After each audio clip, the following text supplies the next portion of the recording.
Hey everybody, it's your old pal Chuck, and I'm back with another review. And today, we're taking a look at from the Transformers Cyberverse line. These are One Step Shockwave and One Step Byte. I got these figures off of Amazon, but they are showing up at brick and mortar retail right now, actually. They're there. You can go get them if you so desire. I actually really like these. They're kind of fun. As with the most of the one-step figures in the Cyberverse line, they do have a little bit more of a play gimmick than just your traditional one-step Transformers. So we'll pause and we'll start off taking a look at Byte. And here's Byte. Byte is in its traditional colors of that golden yellow, sea blue, and a darker blue. For those of you that don't know, Byte actually has a little bit of history in the Transformers line. The character was first introduced in the Robots in Disguise 2001 series and was a repaint of a Beast Wars like shark robot that I think was from one of the Japanese Beast Wars animes. Basically, what Japan did in between the regular seasons of Beast Wars, waiting for the shows to get dubbed and transferred over, they would create their own two-dimensional, traditional cel-shaded, not cel-shaded, but traditional hand-drawn animation. And that's where this, I'm pretty sure this character comes, the figure, the original toy comes from.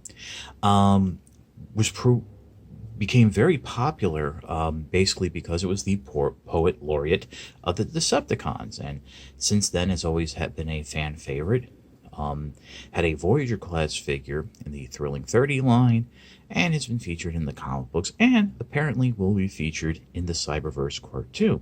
Now, according to recent updates on the Transformers Cyberverse website, giving us a little bit of a bio of Byte, they're not going forward with the whole poet laureate character. This is going to be more of a straight ahead, like dedicated Decepticon soldier to Megatron, and his adversary is going to be Jetfire. So I do believe we actually are getting a one-step Jetfire, but if you have the Spark Armor figures, there you go.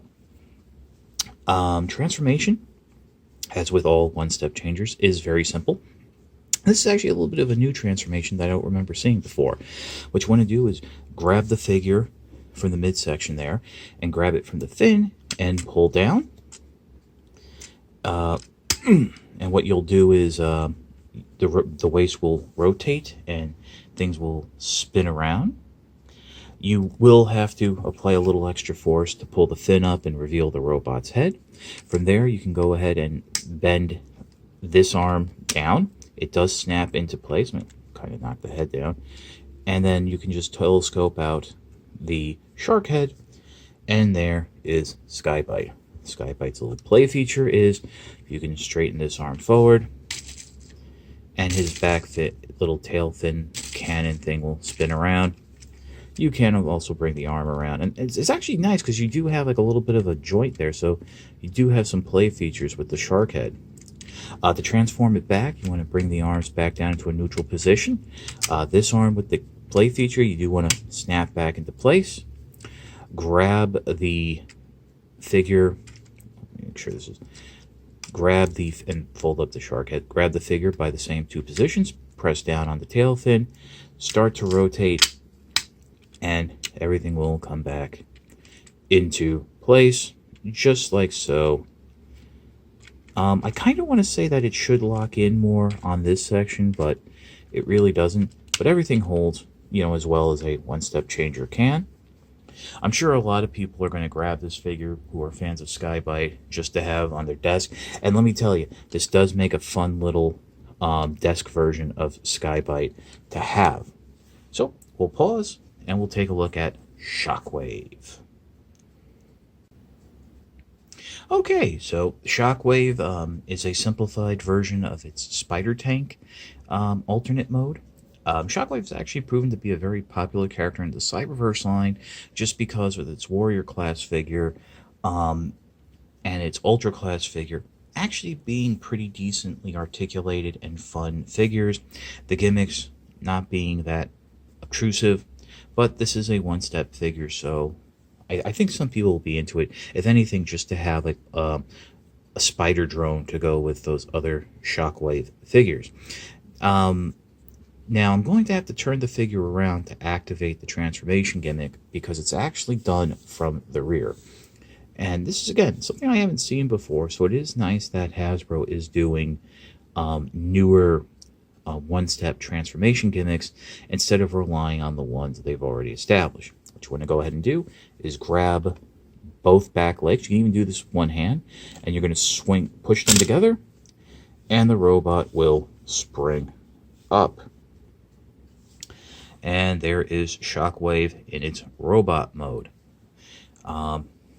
As with other one-step changers, the arms can be brought forward, and as with the one-step changers in the Cyberverse line, Shockwave does have a little bit of an action gimmick involving a fixed flick-fire missile that if you push forward here on this little ledge, you'll get like a little bit of a blast effect right there. I think if I can flick it more, like,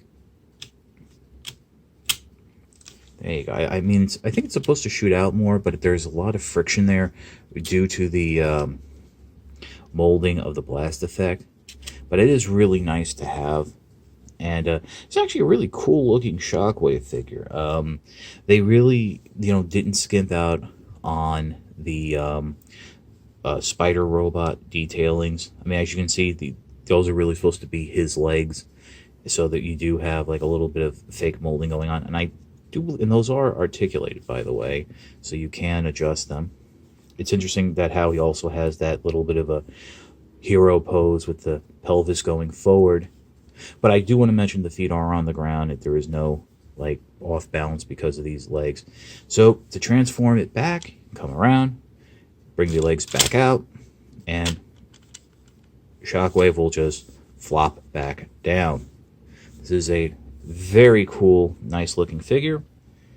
Again, perfect desk toy, perfect desk version of this Cyberverse version of Shockwave. So, pause, and I'll be back with my final thoughts. Okay, so I gotta say, both of these figures are really fun. The transformation gimmicks are smooth. There really weren't a lot of hang-ups or things getting stuck, as I've experienced with other one-step changers. The play gimmicks are rather unobtrusive and I think really add to the figure. I do like that with Byte you get that little bit of extra arm articulation with the shark head and that double joint there. And Shockwave is just a cool looking spider tank or drone, however you want to look at it. And I gotta say, if you can't tell, there is a lot more mass to Shockwave. It was the packaging is even a little bit bigger just for him to fit in. It doesn't close the traditional way that a lot of these Cyberverse one-step figures are.